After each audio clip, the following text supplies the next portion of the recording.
নমস্কাৰ বন্ধু বান্ধৱীসকল, আপোনালোকৰ কাৰণে আজি এটা নতুন ভিডিঅ' লৈ আহিছোঁ। বহু দিনৰ পৰা মই ADREৰ বিষয়ে ভিডিঅ' বনাব পৰা নাই। আজি ADREৰ কিছুমান মষ্ট ইম্পৰ্টেণ্ট কুৱেশ্যনৰ বিষয়ে আমি ডিছকাছ কৰিম। ADRE মডেল পেপাৰৰ বিষয়ে ডিছকাছ কৰিম, যি আহিবলগীয়া ADRE পৰীক্ষাত আপোনালোকৰ বহুতো সহায় হ'ব বুলি মই ভাবোঁ। আৰু এইবোৰ কুৱেশ্যন মই বহুতো বেলেগ বেলেগ চ'ৰ্চৰ পৰা কালেক্ট কৰিছোঁ। বহুত সময়ৰ প্ৰয়োজন হৈছে। আশা কৰোঁ আপোনালোকে এই ভিডিঅ'টো চাই ভাল পাব। আৰু আপোনালোকে যদি ভিডিঅ'টো চাই ভাল পায় তেনেহ'লে এটা লাইক দিব, আৰু যদি ভাল নাপায় তেনেহ'লেতো অপশ্যন আছে ডিছলাইক দিয়াৰ কাৰণে, আৰু আগলৈ শ্বেয়াৰ কৰিব। তেনেহ'লে আহক পলম নকৰাকৈ ভিডিঅ'টো আৰম্ভ কৰোঁ। ইয়াতে কুৱেশ্যন নম্বৰ 1ত দিয়া আছে যে world war 1 was and in, প্ৰথম বিশ্বযুদ্ধৰ অন্ত পৰিছিল। ইয়াতে 4টা অপশ্যন দিয়া আছে। Option number A 1912, option number B 1913, option number C 1914 আৰু অপশ্যন নম্বৰ D আছে 1918। তো ইয়াৰ শুদ্ধ উত্তৰ হ'ব অপশ্যন নম্বৰ D 1918। 1918 ইয়াৰ শুদ্ধ উত্তৰ হ'ব। এতিয়া কুৱেশ্যন নম্বৰ 2ত দিয়া আছে, 2 নম্বৰ প্ৰশ্নত দিয়া আছে যে গৰমপানী চেংচুৱেৰী ইজ লোকেটেড এট, গৰমপানী অভয়াৰণ্য অৱস্থিত। তো ইয়াৰ শুদ্ধ উত্তৰ হ'ব ডিফু, আছাম। মই অকল এতিয়া শুদ্ধ উত্তৰটো দি যাম, আৰু অপশ্যনকেইটা পঢ়িলে ভিডিঅ'টো দীঘলীয়া হ'ব। গতিকে আমি অপশ্যনকেইটা নপঢ়ি অকল শুদ্ধ উত্তৰটো দিবলৈ চেষ্টা কৰিম। কুৱেশ্যন নম্বৰ 3ত আছে যে what was the name of the atomic bomb that drop on the city Nagasaki. Nagasaki চহৰত নিক্ষেপ কৰা এটমিক বোমাটোৰ নাম কি আছিল? তো ইয়াৰ শুদ্ধ উত্তৰ হ'ব option number B Fat Man. Question number 4ত আছে what was the name of the atomic bomb that drop on the city Hiroshima. তো হিৰোশ্বিমা চহৰ আছে, জাপানৰ চহৰ, তাতে এটমিক বোমা নিক্ষেপ কৰিছিল। এই বোমাটোৰ নাম কি আছিল? তো ইয়াৰ শুদ্ধ উত্তৰ হ'ব option number A little boy. আৰু এইখন 6 আগষ্টত দিয়া হৈছিল। 6 আগষ্টৰ 1945 চনত আমেৰিকাই এইটো বোমা নিক্ষেপ কৰিছিল জাপানৰ হিৰোশ্বিমা চহৰত। এতিয়া নেক্সট কুৱেশ্যন নম্বৰ 5ত দিয়া আছে যে the headquarters of United Nation Environment Programme চুমুকৈ UNEP ইজ লোকেটেড ইন, ৰাষ্ট্ৰসংঘৰ পৰিৱেশ কাৰ্যসূচীৰ মুখ্য কাৰ্যালয় ক'ত অৱস্থিত? ইয়াৰ শুদ্ধ উত্তৰ হ'ব অপশ্যন নম্বৰ B নৈৰোবি।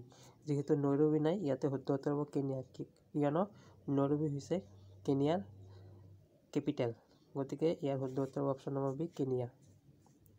এতিয়া কুৱেশ্যন নম্বৰ 6ত দিয়া আছে যে pure banking nothing else is the tagline of which of the following bank.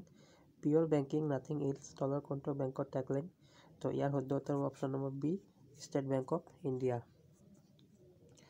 Question number 7ত দিয়া আছে in which city is the Salt Lake stadium located. Salt Lake stadium কোনখন চহৰত অৱস্থিত? তো ইয়াৰ শুদ্ধ উত্তৰ হ'ব option number C Kolkata. Question number 8 which one of the following is a major sources of commercial energy in India. তলৰ কোনটো ভাৰতৰ বাণিজ্যিক শক্তিৰ প্ৰধান উৎস? ইয়াৰ শুদ্ধ উত্তৰ হ'ব অপশ্যন নম্বৰ A কোল বা কয়লা। কুৱেশ্যন নম্বৰ 9ত দিয়া আছে the territorial jurisdiction of Guwahati high court does not cover, মানে গুৱাহাটী উচ্চ ন্যায়ালয়ৰ টেৰিটৰিয়েল জুৰিছডিকশ্যন সামৰি লোৱা নাই। তো ইয়াৰ শুদ্ধ উত্তৰ হ'ব option number D Sikkim. Question number 10ত দিয়া আছে what is the full form of IFFCO'. ইফক'ৰ সম্পূৰ্ণ নামটো কি হৈছে? ইফক'ৰ সম্পূৰ্ণ নাম হৈছে অপশ্যন নম্বৰ B শুদ্ধ উত্তৰ হ'ব ইয়াৰ যে Indian farmers fertilisers cooperative limited. ঠিক আছে। এতিয়া কুৱেশ্যন নম্বৰ 11 দিয়া আছে the Maitree express and Bandhan express trains connect India with which of the following countries. Maitree express আৰু বন্ধন এক্সপ্ৰেছ ৰেলে ভাৰতৰ কোনখন দেশৰ সৈতে সংযোগ কৰে? তো ইয়াৰ শুদ্ধ উত্তৰ হ'ব এই দুখন ট্ৰেইনে ভাৰত আৰু বাংলাদেশৰ মাজত এই দুখন ৰেল চলাচল কৰে। গতিকে ইয়াৰ শুদ্ধ উত্তৰ হ'ব অপশ্যন নম্বৰ D বাংলাদেশ। এতিয়া কুৱেশ্যন নম্বৰ 12ত দিয়া আছে যে Wellington is the capital of which country. Wellington কোনখন দেশৰ ৰাজধানী? তো ইয়াৰ শুদ্ধ উত্তৰ হ'ব অপশ্যন নম্বৰ D নিউজিলেণ্ডৰ ৰাজধানী হয়। এতিয়া কুৱেশ্যন নম্বৰ 13ত দিয়া আছে যে which is India's first digital village ভাৰতৰ প্ৰথম ডিজিটেল গাঁও কোনখন ডিজিটেল গাঁও সুধিছে তো ইয়াৰ শুদ্ধ উত্তৰ হ'ব অপশ্যন নম্বৰ চি কাকডাৰা আৰু এই কাকডাৰা গাঁওখন গুজৰাটত অৱস্থিত question number 14 SEBI was set up in SEBI স্থাপন কৰা হৈছিল সেবি স্থাপিত কৰা হৈছিল ইয়াৰ শুদ্ধ উত্তৰ হ'ব option number D 1988 Question number 15 দিয়া আছে red data book contents red data বুকত আছে ইয়াৰ শুদ্ধ উত্তৰ হ'ব অপশ্যন নম্বৰ বি ৰিয়াৰ plants and animal under threat Question number 16 কি দিয়া আছে Question number 16 দিয়া আছে UIDAI অৰ্থাৎ unique identification authority of India works under which of the following ministry মানে এইটো UIDAI এইটো কোনখন মিনিষ্ট্ৰীৰ অধীনত কাম কৰে তো ইয়াৰ শুদ্ধ উত্তৰ হ'ব option number A ministry of electronics and information technology এতিয়া কুৱেশ্যন নম্বৰ 17 দিয়া আছে যে green colour in Indian national flag signifies ভাৰতীয় জাতীয় পতাকাৰ সেউজীয়া ৰঙে দেশ বুজায় মানে আমাৰ যি ভাৰতীয় জাতীয় পতাকাৰ যে তিনিটা কালাৰ আছে তাৰ এই সেউজীয়া ৰংটোৱে কি সূচাইছে কি বুজায় তো ইয়াৰ শুদ্ধ উত্তৰ হ'ব option number C relations to soil and prosperity Question number 18 দিয়া আছে যে which among the following cities is known as Manchester of India তলৰ কোনখন চহৰ ভাৰতৰ মানচেষ্টাৰ বুলি জনা যায় তো ইয়াৰ শুদ্ধ উত্তৰ হ'ব option number B Ahmedabad Question number 19 দিয়া আছে Sunita Anand who is an Indian born politician has become part of which country's cabinet Sunita Anand যি ভাৰতীয় জন্মৰ ৰাজনীতিবিদ কোন দেশৰ কেবিনেটৰ অংশ হৈ পৰিছে তো ইয়াৰ শুদ্ধ উত্তৰ হ'ব অপশ্যন নম্বৰ ডি কানাডা তেখেতে কানাডাৰ কেবিনেটৰ এজন পলিটিচিয়ান কুৱেশ্যন নম্বৰ 20 দিয়া আছে which of the following R physical device of A computer তলৰ কোনবোৰ কম্পিউটাৰৰ ভৌতিক যন্ত্ৰ ফিজিকেল ডিভাইচ সুধিছে তো ইয়াৰ শুদ্ধ উত্তৰ হ'ব option number A hardware question number 21 question number 21 দিয়া আছে DNA fingerprinting is used to identify the DNA fingerprintingৰ সহায়ত চিনাক্তকৰণ কৰা হয় ইয়াৰ শুদ্ধ উত্তৰ হ'ব option number A option number 4 all of the above গতিকে পেৰেণ্টছ ৰেপিষ্ট টিপছ এই গোটেইকেইটা শুদ্ধ উত্তৰ হ'ব অপশ্যন নম্বৰ 4 আৰু আপোনালোকে ভিডিঅ'টো যদি ভাল পায় লাইক কৰি যাব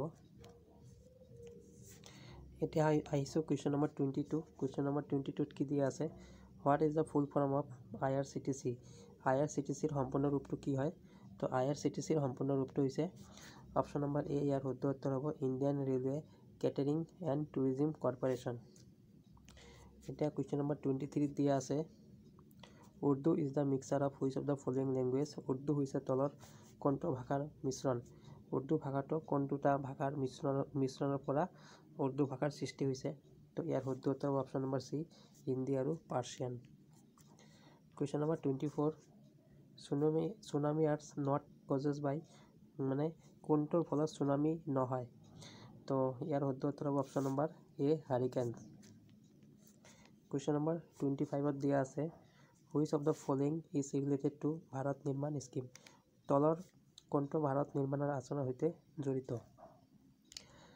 ইয়াৰ শুদ্ধ উত্তৰ হ'ব option number C infrastructure development question number 26 আছে গৰম পানী চেংচুৱেৰী ইজ লোকেটেড এট মানে গৰম পানী অভয়াৰণ্য ক'ত অৱস্থিত এইটো আমি অলপ আগতে ডিছকাছ কৰিলোঁ অলপ আগতে ৰিপিটেড কুৱেশ্যন হ'ল এইটো তো ইয়াৰ শুদ্ধ উত্তৰ হ'ব ডিপু আছাম কুৱেশ্যন নম্বৰ 27 দিয়া আছে for which of the following disciplines is Nobel prize award তলৰ কোনটো শাখাৰ বাবে নোবেল বঁটা প্ৰদান কৰা হয় তো ইয়াৰ শুদ্ধ উত্তৰ হ'ব option number D all of the above question number 28 দিয়া আছে যে the United Nations organisations has its headquarter ৰাষ্ট্ৰসংঘৰ সংস্থাৰ মুখ্য কাৰ্যালয় আছে তো ইয়াৰ শুদ্ধ উত্তৰ হ'ব option number C New York USA question number 29 which is the largest commercial bank in India ভাৰতৰ সৰ্ববৃহৎ বাণিজ্যিক বেংকটোৰ নাম কি ইয়াৰ শুদ্ধ উত্তৰ হ'ব option number B State Bank of India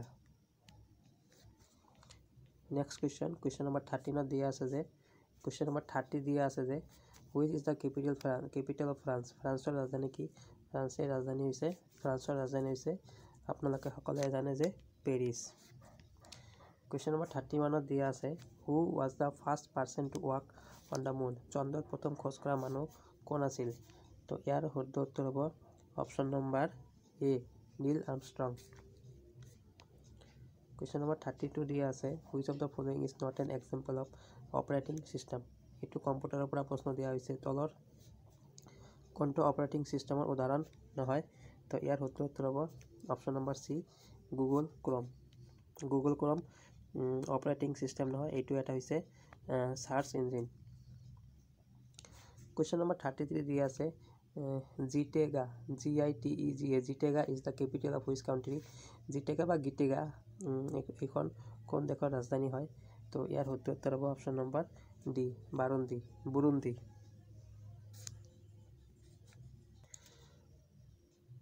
question number 34 আছে the professional tennis player Rafael Nadal hails from which country পেছাদাৰী টেনিছ খেলুৱৈ ৰাফেল নাডাল কোনখন দেশৰ ইয়াৰ শুদ্ধ উত্তৰ হ'ব অপশ্যন নম্বৰ এ স্পেইন আৰু আপোনালোকে যদি ভিডিঅ'টো ভাল পাই আছে তেনেহ'লে ভিডিঅ'টো লাইক কৰি দিব question number 35 where is the headquarter Asian cricket council located Asian cricket কাউন্সিলৰ হেডকোৱাৰ্টাৰ ক'ত অৱস্থিত ইয়াৰ শুদ্ধ উত্তৰ হ'ব option number C Sri Lanka question number 36 Mollem national park is in which state Mollem ৰাষ্ট্ৰীয় উদ্যান কোনখন ৰাজ্যত আছে ইয়াৰ শুদ্ধ উত্তৰ হ'ব option number C Goa question number 37 Sundar Pichai is the CEO of which of the following organisation Sundar Pichai তলৰ কোনটো সংস্থাৰ মুখ্য কাৰ্যবাহী বিষয়া তো ইয়াৰ শুদ্ধ উত্তৰ হ'ব option number D Google question number 38 দিয়া আছে যে which among the following folk dance has been inscribe in the UNESCO's representative list of the intangible cultural heritage of humanity ইউনেস্কোৰ মানৱতাৰ অস্পৃশ্য সাংস্কৃতিক ঐতিহ্যৰ প্ৰতিনিধি তালিকাত তলৰ কোনটো লোকনৃত্যৰ নাম সন্নিৱিষ্ট কৰা হৈছে ইয়াৰ শুদ্ধ উত্তৰ হ'ব অপশ্যন নম্বৰ চি চাহু ডেন্স কুৱেশ্যন নম্বৰ 39 দিয়া আছে what is the primary musical instrument use in Bihu dance Bihu নৃত্যত ব্যৱহৃত প্ৰাথমিক বাদ্যযন্ত্ৰ কি ইয়াৰ শুদ্ধ উত্তৰ হ'ব option number C dhol question number 40 আছে which of the following is not a type of Bihu dance তলৰ কোনটো বিহু নৃত্য প্ৰকাৰ নহয় তো ইয়াৰ শুদ্ধ উত্তৰ হ'ব অপশ্যন নম্বৰ বি সত্ৰীয় নৃত্য question number 41 when did Chilarai and Naranarayan enter Gargaon capital city of the Ahom Chilarai আৰু নৰনাৰায়ণ কেতিয়া আহোমৰ গড়গাঁৱৰ ৰাজধানী চহৰত প্ৰৱেশ কৰিছিল ইয়াৰ শুদ্ধ উত্তৰ হ'ব option number A 1563 AD question number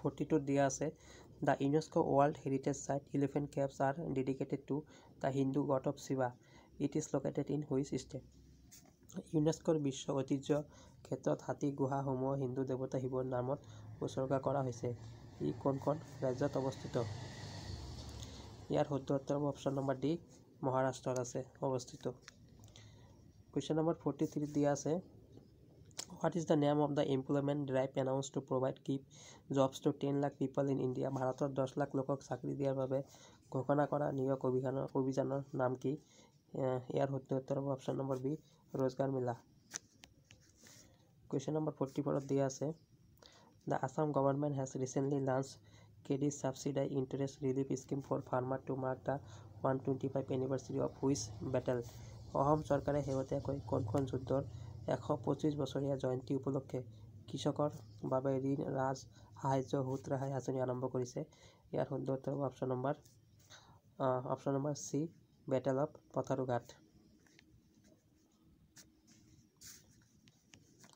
Question number 45 দিয়া আছে Who is the head of the high level committee to review the implementation of class 6 of Assam Accord of 1985 চনৰ অসম চুক্তিৰ 6 নং দফা ৰূপায়ণৰ পৰ্যালোচনাৰ বাবে উচ্চস্তৰীয় সমিতিৰ মুৰব্বী কোন তো ইয়াৰ শুদ্ধ উত্তৰ হ'ব option number C MP Bezbaroa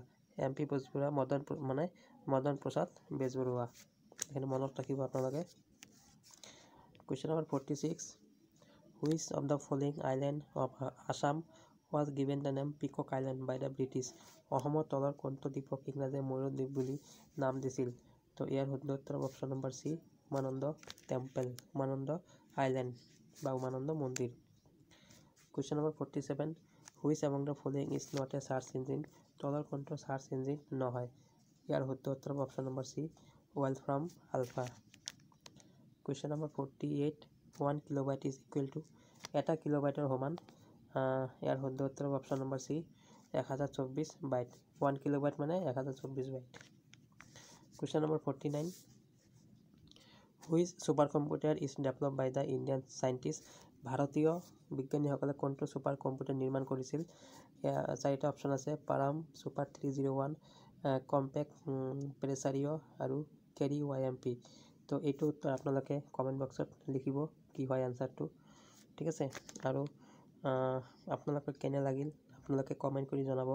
যদি ভিডিঅ'টো ভাল পাইছে লাইক কৰিব আৰু আগলৈ শ্বেয়াৰ কৰিব। আৰু ভিডিঅ'টো মনোযোগেৰে চোৱাৰ কাৰণে আপোনালোকক ধন্যবাদ জনাইছোঁ। Thank U.